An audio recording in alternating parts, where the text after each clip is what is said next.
I'm just going to make sure we're live everywhere.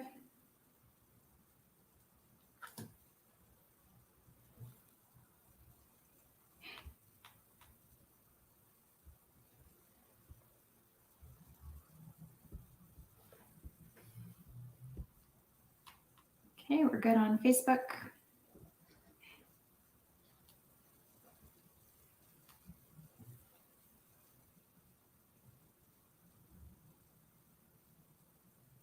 And YouTube. All right. Get some people joining us.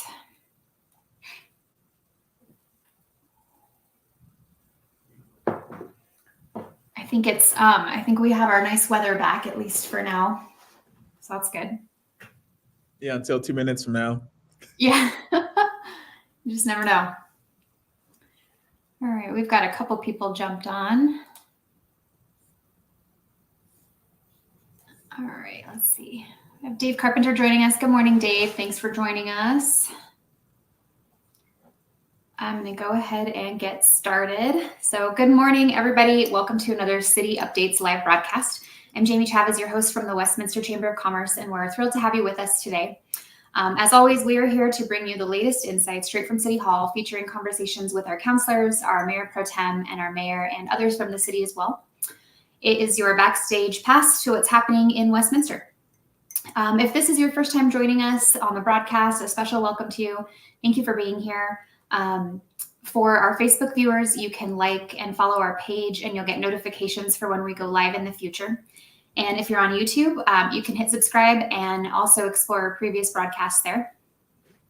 On Mondays, the broadcasts are all about city updates, while on Wednesdays, we offer a chance to meet our newest members of the chamber and learn about their businesses. So I encourage you to join us on Wednesdays as well. And then we also reserve the last Friday of the month for county updates, featuring Jeffco County Commissioner Tracy Kraftler. So stay tuned for those broadcasts for broader county matters. As you watch our broadcast this morning, please feel free to engage with us. Don't be shy. Ask questions, comments. Just say hello in the comment section, and we will make sure to get to those during the interview. And now, finally, a very warm welcome to City Councilor Ezeadi. Thank you for joining us today. Nice to be here. Thanks for having me. Yeah. How are you today? How was your weekend? I'm tired. I'm tired every day, but I'm fueled by the good work that I think we're doing in many different areas. So that keeps me going. But we were just chatting about how I haven't had much time to spend with my family, right? Because things are just so hectic right now. Yeah. But at least we're doing good work, and you guys are doing great work. I love the pictures from your gala last week, and I wish I could have been there. Yeah, it was a good time. Really special. A lot of really great people there, and all of the nominees and people that were awarded were very deserving. So it was a good time. But yeah, you were missed. So tell us what's going down at City Hall. What's new this week or in the last couple weeks? What are you guys doing down there? So the number one thing I would say is we had our strategic planning retreat, same day as your gala. That was all day. I think it ended at 3 or so, 3 or 4. And as you know, the strategic plan is the most important document that we work on as a city council. It's more important than the comp plan, in my opinion, because it really does give direction to staff. It gives vision and forward-looking goals and objectives for our city and how we want it to look like and feel like. And I think we walked out of there with a really, really great draft. So staff is working on a draft of what we discussed, and that will be coming to us, I think, next week. But I'm really, really inspired and glad of the work that all 7 of us did that day. That's awesome. And people are they were able to tune into that, right? They could. Yeah, that's a public meeting, so they could have came. So I tried to get people to come, like, hey, come to because no one ever comes to those things. I wish the room was full of actual residents, but it was live streamed online as well. Okay, awesome. And what else is going on down at City Hall? You have a council meeting tonight, what are some of the things that you'll be going over tonight? Well, there are a few items, but to touch. So maybe I should double click a little bit on the plan itself. Some of the things that was discussed, because I think these next several weeks you're going to be seeing a lot more discussion and insights into what's in the actual new plan, right? Because that plan does touch everything that we do. There are lots of things that I pushed for personally, that were in there, but we know we all can't get everything that we wanted, right? So everyone came to the table with their ideas. One of the main things that I think you'll see a shift in is on housing. So when we talk about affordable housing and senior affordable housing, and various changes that we know we need to make sure that our city remains affordable, right?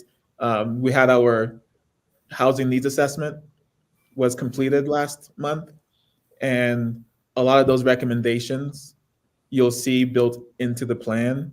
Things like missing middle home ownership, right? That we've all been talking about. We need more townhomes. We need more condos. Um, Tiny homes. I'm excited. I've been pushing for tiny homes for 2 years now, and I know staff is working on getting some developments to come in. They've been touring the state and looking at various tiny home developments. Just ways that we can make life more affordable for folks. So I'm interested in hearing more about tiny homes. Where I know that Westminster's pretty developed. Where would tiny homes be, or where would you envision that happening? I don't know where quite yet. Staff is looking into possible locations, but first we need the development to come in. We need someone to choose Westminster to do that in. But I think that we have opportunities to incentivize developers, to construct here. So we do only have 3% developable land left in Westminster, but there are a lot of redevelopment opportunities, that we know we have as well. And I think if our goal is to diversify housing options, that's one type of product that we can focus on. Also, ADUs. So as you know, we're looking into reforming our ADU, so accessory dwelling unit, standards. So we're about to set new standards that streamline access to them and implement them and give our residents the access to implement them more, easily than they can today. So things like that. Got it. Got some more people joining us. We had Melinda Ray. Thank you for joining us today, and Parker Brown. Good morning, Parker. We have a question from Dave about the tiny homes. How many planning regulations would need to be changed to allow for tiny homes? That's a good question. And again, you might be kind of just in the beginning of that, but we're still in the beginning of that. I'd be curious as well. I think that is a really good question. We would need to make changes to. We might need to make changes to our comp plan, to set these new standards, but staff is looking into that, and we don't know what we don't know yet because it's new territory for us. Got it.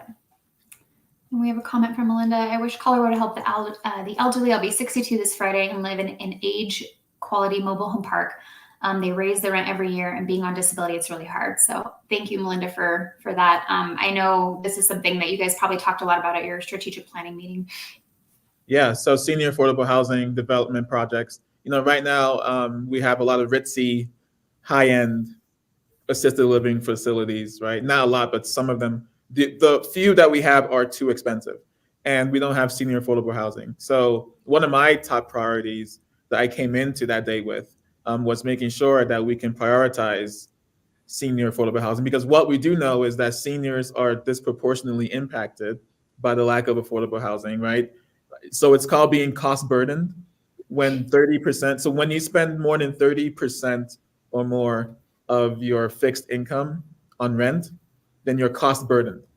You're severely cost burdened if it's, I think, 60% or more. And what we know is that we have 82% of Westminster's 3,000 plus senior rental households spend 30% or more of their income. So But we also know that we have this huge gap.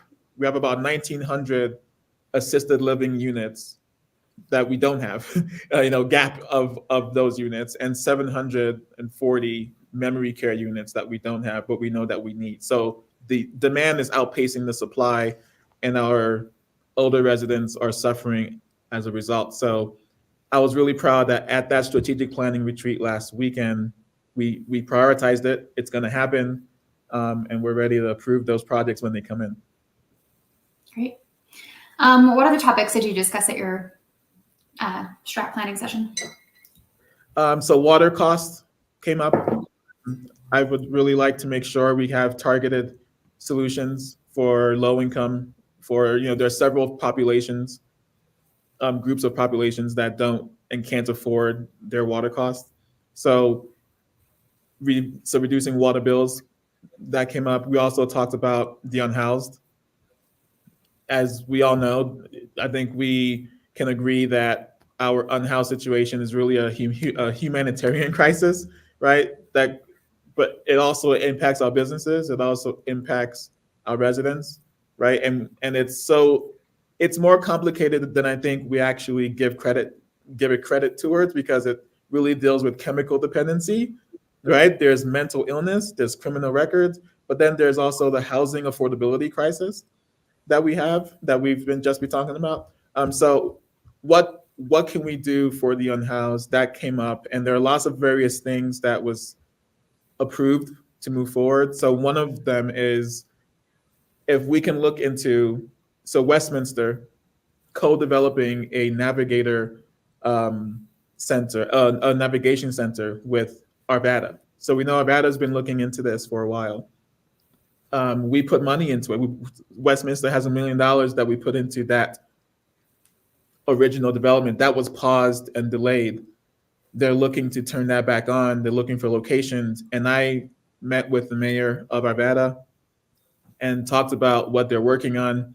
And hey, I think Westminster and Arvada should actually work together so we can share resources, because we have all these municipalities. We all do our own thing, right? It's very siloed. But if you're unhoused, what we do know is you're not really worrying about the borders. You don't care if you're in Westminster and we're so close and intertwined with the Arvada borders. It just makes more sense if we can pool our resources into a navigation center, which would have wraparound services, right?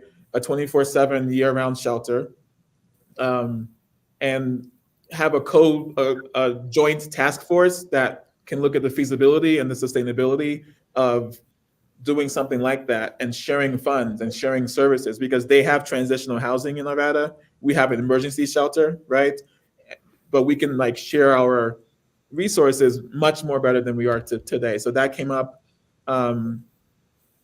Raising the shelter temperature threshold to 32 degrees. Right now it's it's a non-humane threshold of 0 degrees before that turns on. So we have a task force that activates our extreme weather shelter that we have there, but the threshold is at 0 degrees. What can we do to raise that up? That came up.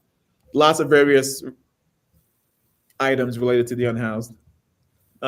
Infrastructure came up. So as you might know, one of my biggest things that I push for is cellular service. We have a lot of blank spots in the city, let's call it dark spots, where if you're talking on your phone, and this is a safety concern, really, because if you're not able to contact police, for example, because you don't have cell service, that's a problem, right? But it's also just a quality of life issue, where we have too many dark spots in the city. We need to figure out how to incentivize more structures of cell towers, and working with the various providers to do that. That came up. Lots of things. If you want me to just keep rambling, I can keep going. Yeah, let's hear them all. If people have questions about specific items, they'll jump in. Melinda, we'll get to your question here in just a minute, I promise. Historic Westminster. So I made sure to prioritize them as much as I can or could during that meeting. As we know, the rodeo market has been vacant, abandoned for a long time. Cities, Can you the tell city people where that is, where the rodeo market is located, so people know? on 73rd, um, and it's right next to the Creative Corner coffee shop. It's it's just one example of many where it's been, that community feels like they haven't had a voice because the city, they feel that the city has deprioritized the needs of that area for a long time, as blighted, right? As not to as non-investable, if you will. And I'm trying to see what we can do to, first of all, get something in there. And there is stuff coming, so you'll see that soon. Get more recreational activities, um, particularly youth development, senior programming in the area. Bring in more businesses to stimulate that economy, more housing. We just need to see how we can prioritize those voices and the needs of historic Westminster a lot more in everything that we do. So it's almost a theme in every topic that we talk about. So that came up. We talked about the dog park. as the hottest item in the city right now is the Westminster Hills Open Space Dog Park. Yeah. Any questions on that, let me know. But we did talk about that, and it's definitely a high visibility topic because a lot of people care about that park and keeping the off leash section to a point where they can continue to enjoy it. But we also have the degradation of the land. So it's this balancing act of, so there's a community, I forget the acronym. So it's the action team. So a community action team pulled together from the parks department pulled together, and they are looking into solutioning for that. So you'll hear more. We will get it at City Council in June, their proposals of what to do with the dog park. So I'm excited about that. Mm-hmm. I'm trying to think what else. So I pushed for doubling the co-responder program. So our police they have a co-responder program. We doubled it in 2022. I think it was. We allocated funds to add another one. I think we should double that entire program because what we've seen is it enhances public safety, right? By pairing police officers with mental health professionals. That helps everyone. It's win-win-win because it creates this more nuanced, effective response to crisis situations, right? So that's important. We also have a navigator program for our homeless. I'm pushing to expand that because that's been successful. As we know, these navigators help to strengthen our outreach and support for the unhoused community. They connect them with these resources that they need, like housing. We have a court navigator. Is that a volunteer program, or how does that program run? So we hire. So there's 2 navigators that we have full time, and they are connected to various resources around the county and state, and they connect. So they're like air traffic control, right, of resource to the unhoused.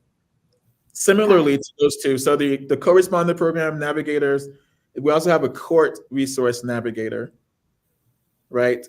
And what that person does for our municipal court, they support the wellness court program, which is an existing post-plea diversion program that reduces recidivism. As we know, what we want to do is keep as many people out of jail as possible, right? The way to do that, and from going back in. So this recidivism cycle. That's why I love programs like these 3 that we're talking about, because this court resource navigator program helps to do that. They use evidence-based principles, and all the participants, they go through a mental health and substance abuse assessment. They go through healthcare access, employment connections. They connect them with housing and transportation. So it's these evidence-based sort of programs that we have in Westminster are doing so well. I just think we can pour fuel on that and what we'll see is we'll have a reduction in the unhoused population, a reduction in mental health crises, right? Which makes our police more focused on bigger crimes, right? Let's let's get their time more focused on those crimes that are actually harmful, and it helps residents just have a better quality of life. So that was discussed as well. Awesome. Anything else from the strat plan? That was a lot. I know you guys had a busy day. Tennis center. So tennis is something that I'm hearing a lot from a lot of residents. There's a huge gap. We have terrible courts in Westminster. The courts are dilapidated. They are not maintained very well. But besides that, we just don't have enough of them, right? Yeah.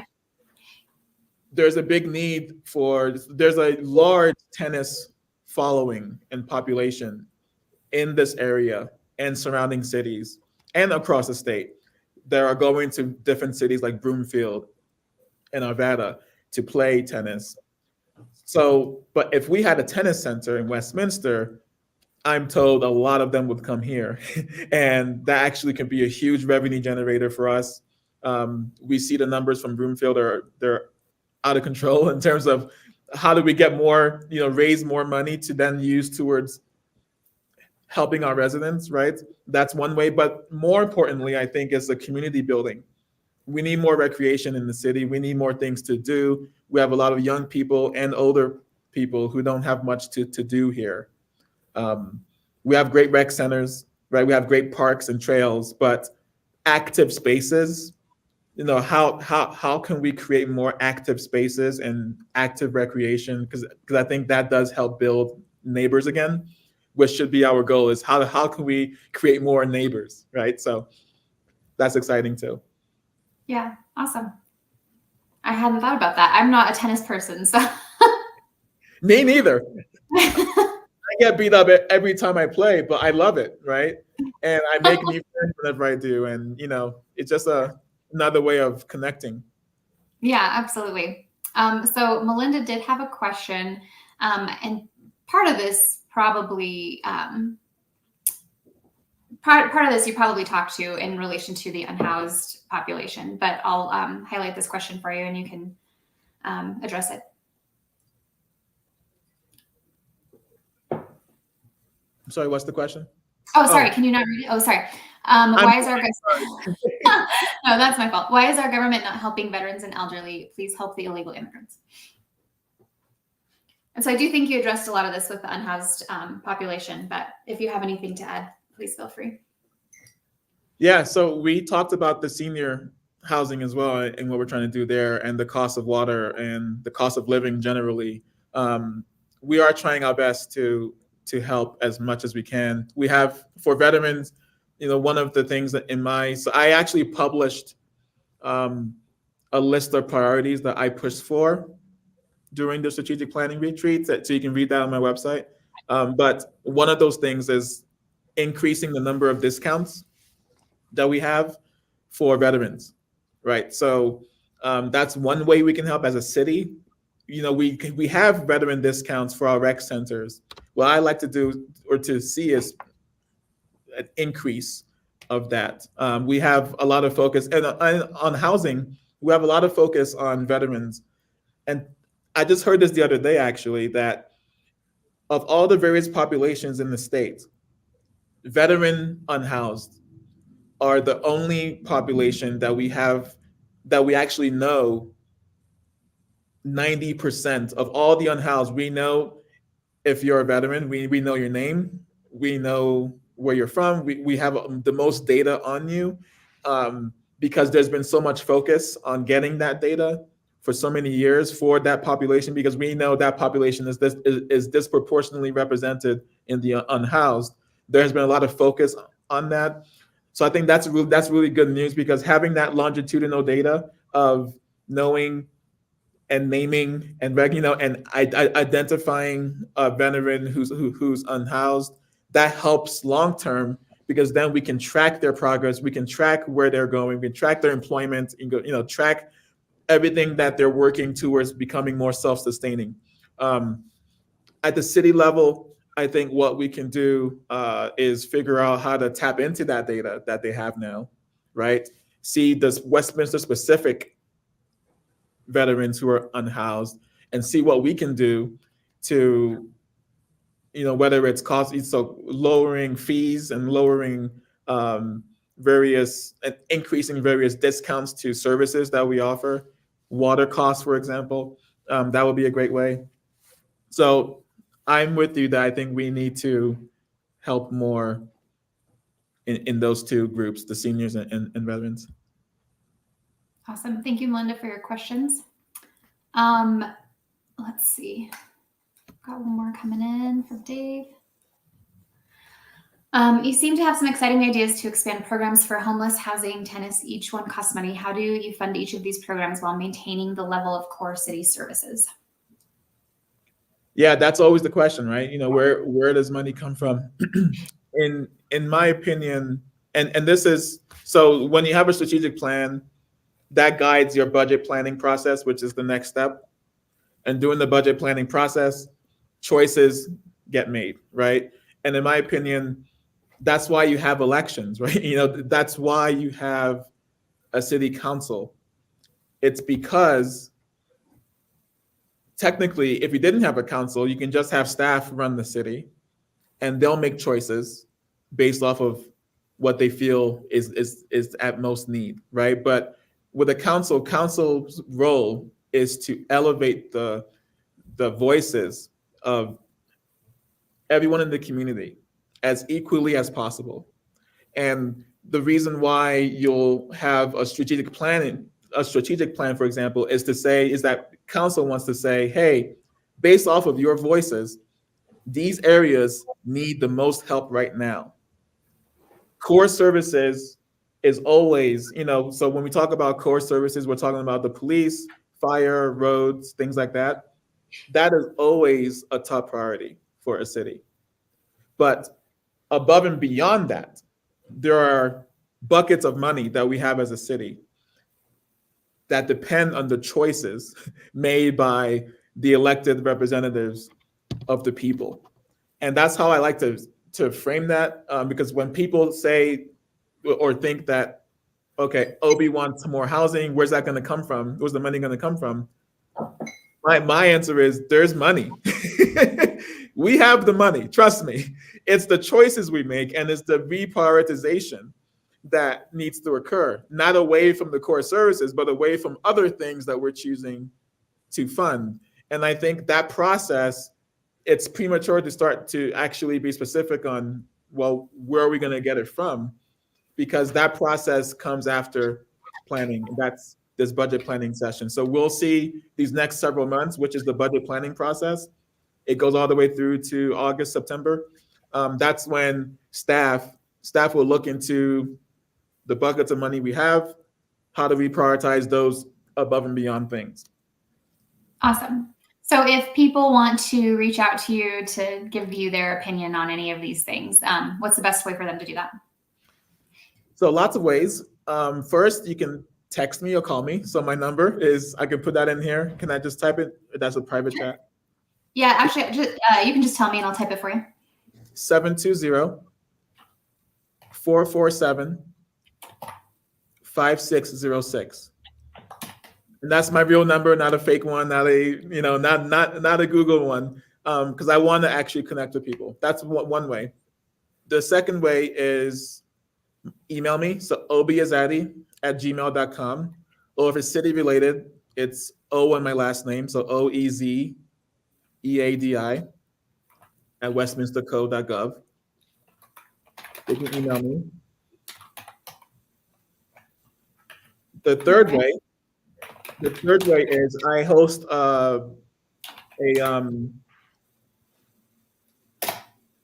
see, now my brain is dead. What's my Monday? Every Monday? I spelled your last name wrong. Let me redo that. Keep talking. Sorry. Every Monday before City Council, I have a session. I forget the name of it now because I'm so tired. It's open to the whole city. You can come into City Hall. So come to City Hall at 4:30 p.m. every Monday before a city council meeting from 4:30 to 6 p.m. You can just walk in, you ask the front desk for Obi, they'll bring you to me, and you can talk to me about anything you want. You can say how much I'm terrible or how great or whatever ideas you have, especially now that we're going into the budget planning. By the way, we have a budget town hall May 9th. That's super important. We're doing some cool new things. The format of that is going to be very, very cool. So it's going to be very interactive. There's going to be working sessions and small groups and that kind of thing. So I encourage everyone to come to the budget town hall on May 9th. But now that we're going into this budget planning process, it's going to be important to get your voices heard, right? So if you have ideas on how we can spend our money or how we shouldn't be spending our money, come let me know. There are other ways as well, but I think those three could suffice for most people. Yeah, I appreciate that. Thank you so much. And thank you again for joining us today. It's always a pleasure to talk with you, get this information out to people. Thank you for everybody who joined us and asked insightful questions. And I look forward to our next chat in a few months. All right. Thank you all. Yeah. Have a good one.